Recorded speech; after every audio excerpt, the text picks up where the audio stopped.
पाठ 2 मेरे संग की औरतें। लेखिका हैं मृदुला गर्ग जी।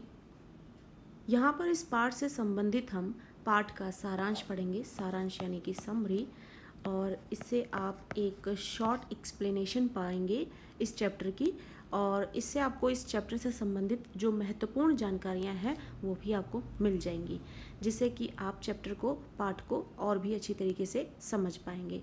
शुरू करते हैं, पाठ के सारांश को समझने की कोशिश करते हैं।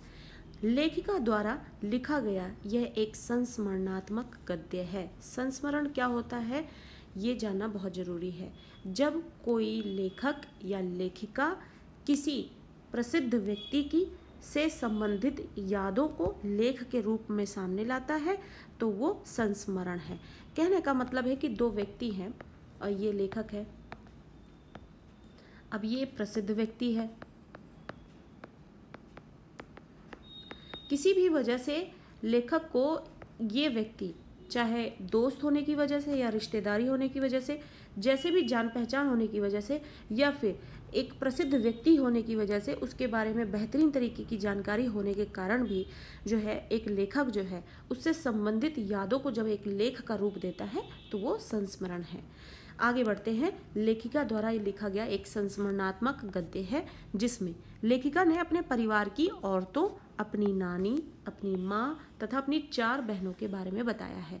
अब पाठ का नाम जैसा कि है मेरे साथ की औरतें, तो मेरे संग की औरतें एक ही बात है, तो मतलब कि मेरे आसपास या मेरे घर परिवार में या मेरे जीवन में शामिल जो औरतें हैं उनके विषय में यहाँ पर लेखिका ने चर्चा की है, जिसकी वजह से उन्होंने इस अपने लेख का नाम भी मेरे संग की औरतें रखा है।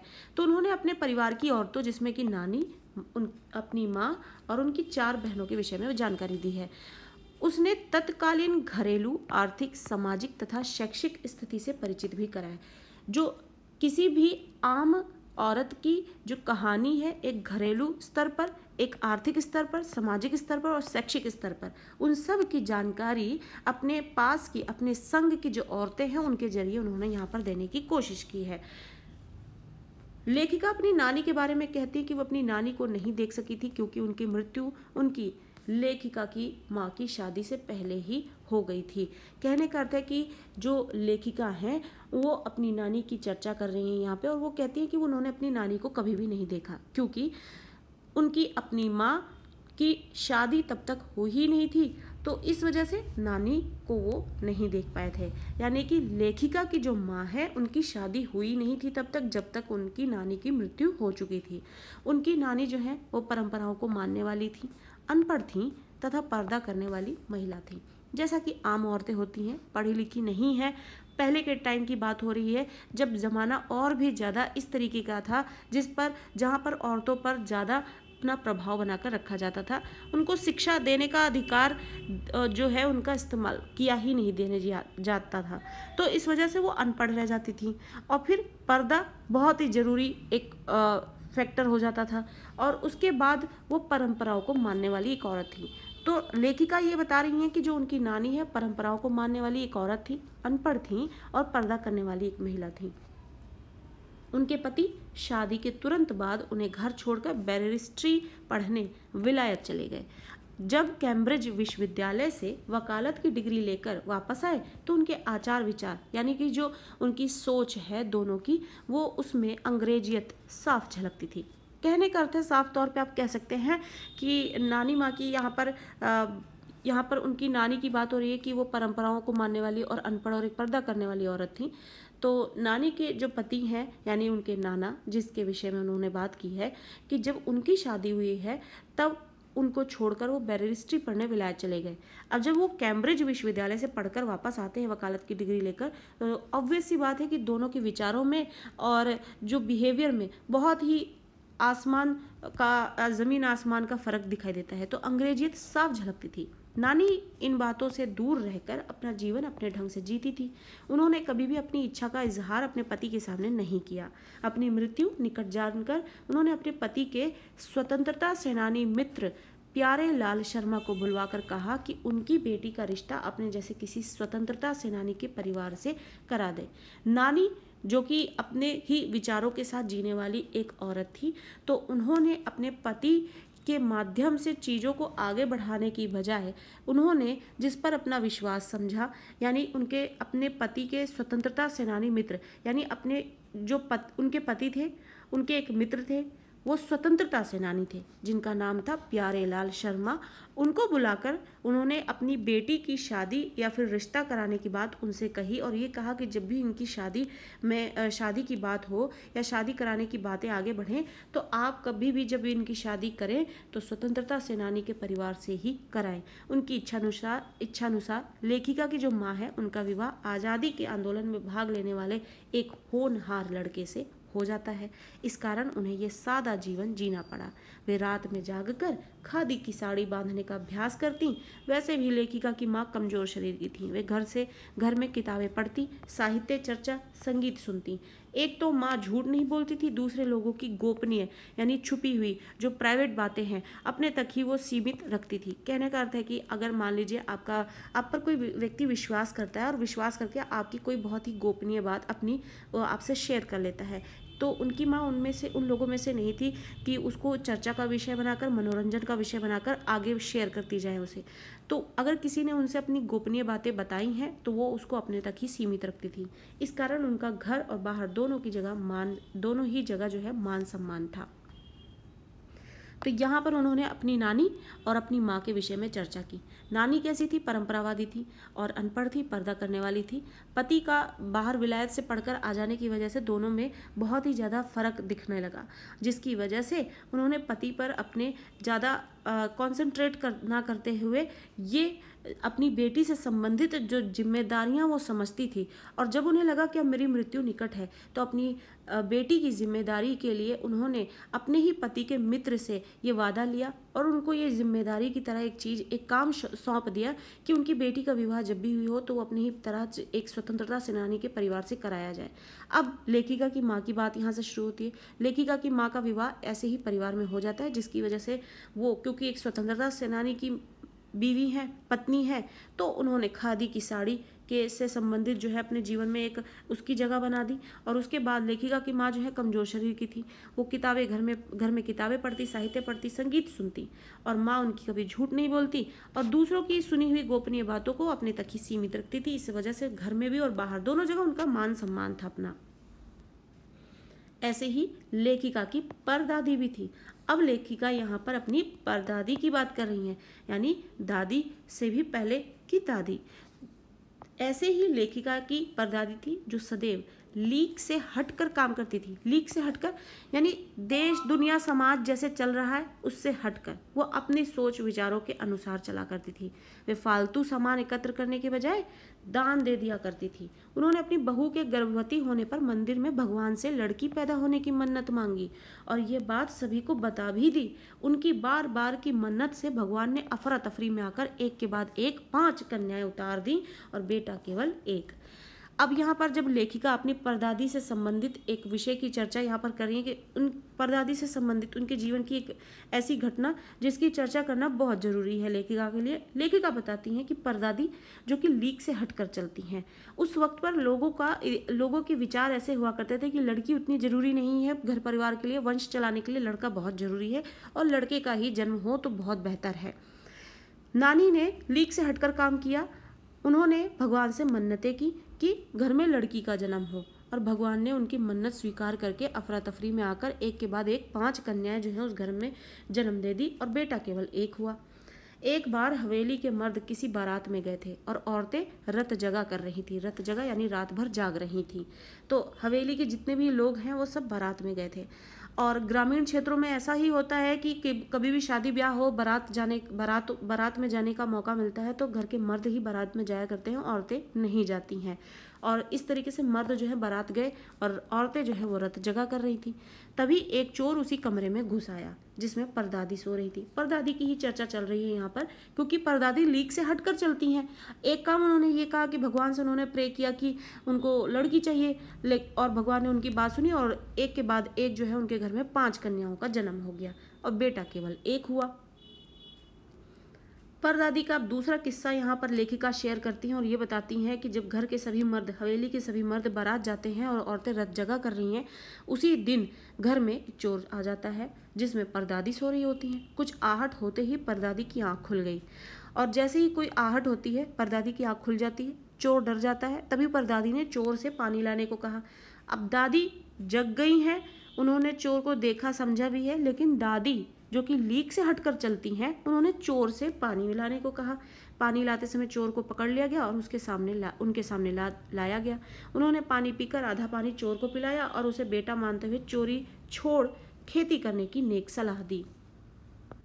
और इस तरीके से उन्होंने लीक से हटकर चलने की जो ये अपनी परंपरा है, अपनी रिवाज है, जो उनके आप शौक कह सकते हैं या उनकी नेक नियत कह सकते हैं, उस पर चलते उन्होंने एक बेहतरीन काम किया कि चोर घर में घुस रहा है, उन्होंने उसको पानी लाने के लिए कहा। पानी आधा पी के आधा उसको पिलाकर और उसको बेटा मानते हुए चोरी छोड़ लेने का वादा लेती हैं और नेक सलाह देती हैं कि वो खेती करने लगे। उनकी सलाह मानकर चोर ने चोरी का काम छोड़ दिया और खेती करने लगा। 15 अगस्त 1947 आज़ादी का दिन भारत के लिए।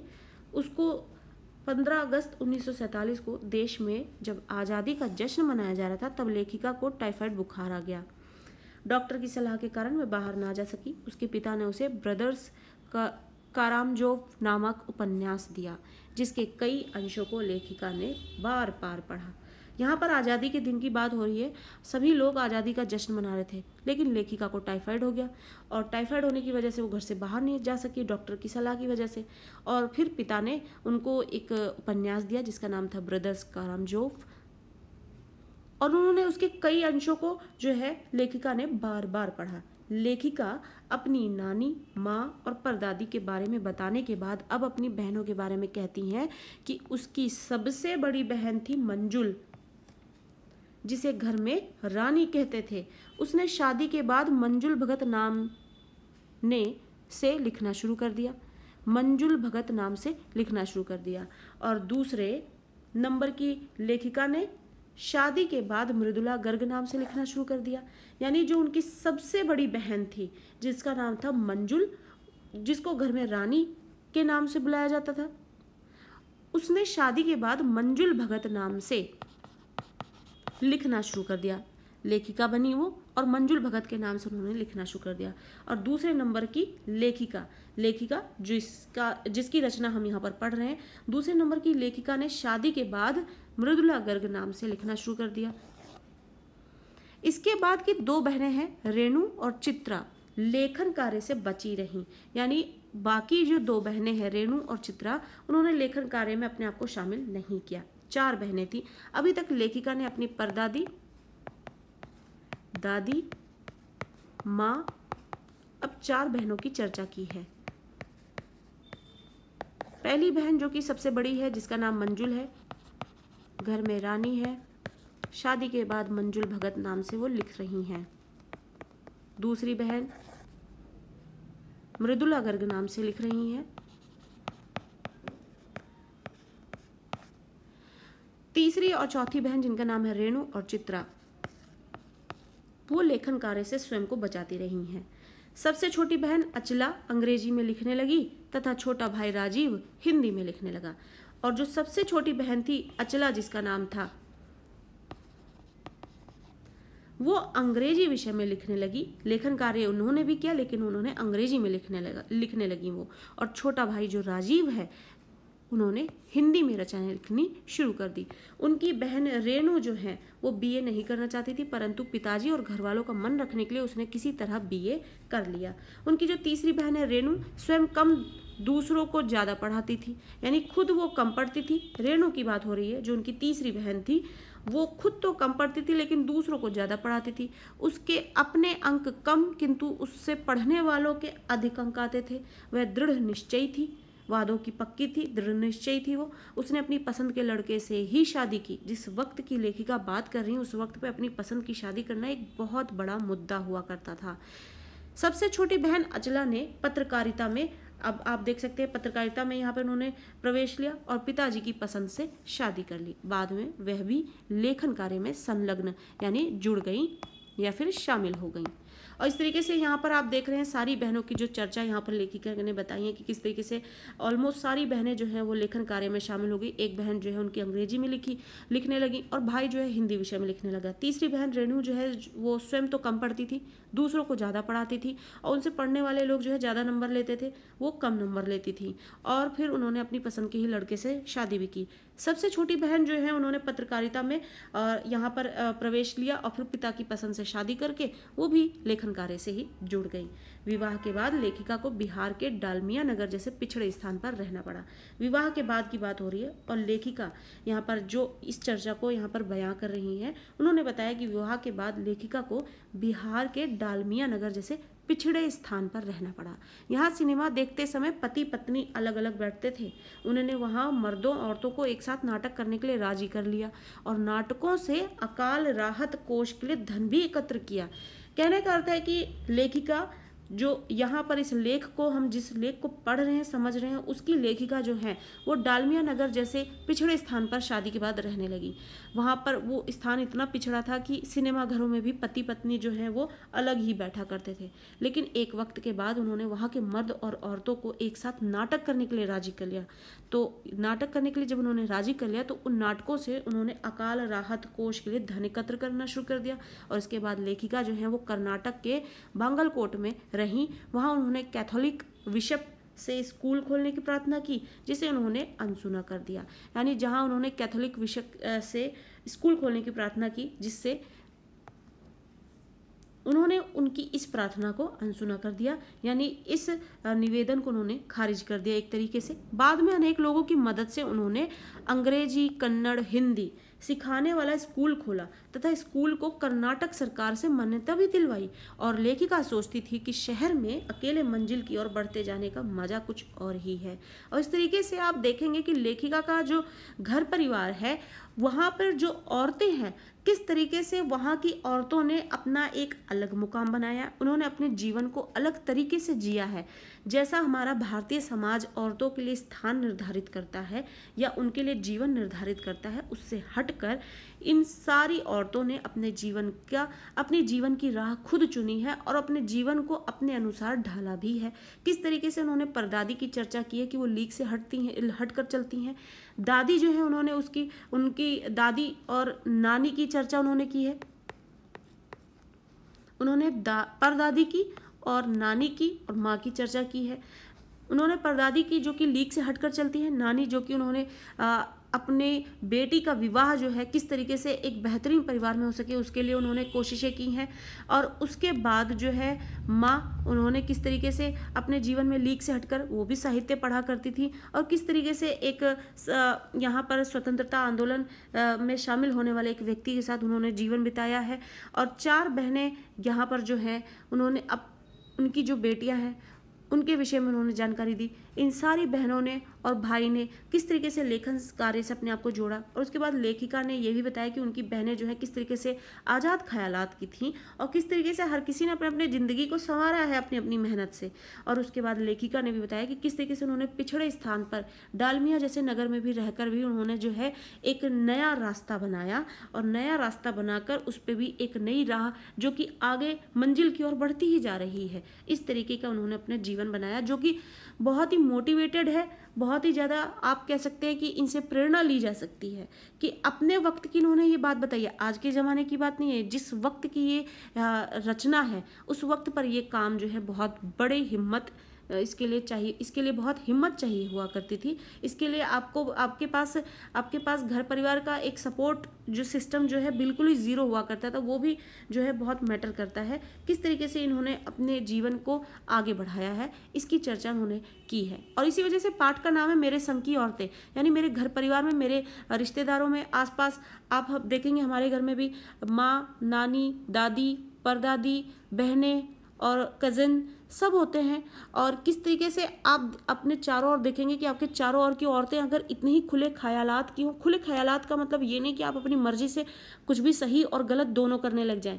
अगर आप सही राह पर चलने वाले हैं तो आपके आज़ाद ख्यालात जो हैं वो एक उदाहरण बन जाते हैं, जैसे कि लेखिका ने यहाँ पे बताया। आई होप कि आपको ये चैप्टर जो है यहाँ पे बहुत ही बेहतरीन तरीके से समझ में आया होगा, बहुत ही ईजी वे में समझ में आ गया होगा, और यहाँ पर एक शॉर्ट समरी के माध्यम से ही पूरा चैप्टर आपको समझ में आ जाएगा। और इस तरीके से चैनल के साथ आप बने रहें, डेली अपडेट्स लेते रहें। यहाँ पर डेली चैनल जो है आपको लाइन टू लाइन एक्सप्लेनेशन और समरी के साथ साथ क्वेश्चन आंसर भी प्रोवाइड करता है। तो इसलिए चैनल पर जो भी वीडियोस अपलोड हो रही हैं उसके साथ आप बने रहें, जिससे कि आपके भी काम की अगर वीडियोस कुछ यहाँ पर अपलोड हो रही हैं तो आप उसे पढ़ें, समझें और उसका फ़ायदा ले सकें। वीडियो अच्छी लगती है तो इसे ज़रूर लाइक करना, ज़्यादा से ज़्यादा शेयर करना और चैनल के साथ बने रहने के लिए इसे सब्सक्राइब करना ना भूलें।